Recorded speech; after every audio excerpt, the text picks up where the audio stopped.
Il y a beaucoup de rumeurs qui courent sur les lois alimentaires juives. J'ai invité El-Hanan, un juif pratiquant, à clarifier les choses. Tout comme l'islam demande que la nourriture soit halal, le judaïsme exige que la nourriture soit cachère. Donc ça veut dire qu'un rabbin doit circoncire tous les animaux que vous mangez? Pas vraiment. En fait, nous avons une liste de règles, très longue et détaillée, spécifiant quels animaux nous pouvons manger et ceux que nous ne pouvons pas manger. Le chameau, c'est cachère? Non, Le cheval? pas du tout. Et le poulpe? Attends, tu veux dire le poulpe ou le calamar? Le poulpe? Non, Et le calamar? non plus.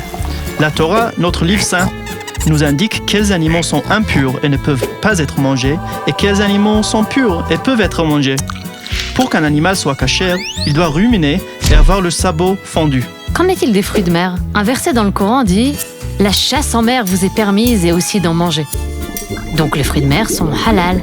Le poisson cachère doit avoir des nageoires et des écailles. Les oiseaux de proie ne sont jamais cachères. Hey, nous non plus, on ne mange pas d'oiseaux de proie. Ok, bon, tout le monde sait que comme nous, vous ne mangez pas de porc. Mais comment abattez-vous les animaux? Vous les égorgez comme nous ou vous les tuez comme bon vous semble? Comme les musulmans, les juifs abattent l'animal avec un couteau tranchant pour minimiser sa souffrance et disent une bénédiction spéciale. Ok, tout ça ressemble assez aux lois musulmanes. Mais j'ai aussi entendu parler de mélange de lait et viande.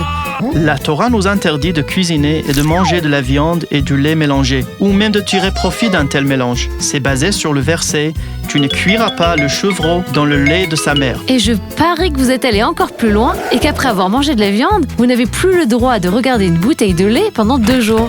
Bien, nous ne sommes pas allés aussi loin, mais nous avons beaucoup de lois qui découlent de l'interdiction de mélanger le lait et la viande. Nous séparons nos vaisselles, une pour les aliments carnés, l'autre pour les laitégés. Et nous attendons même quelques heures après avoir mangé de la viande pour manger des produits laitiers.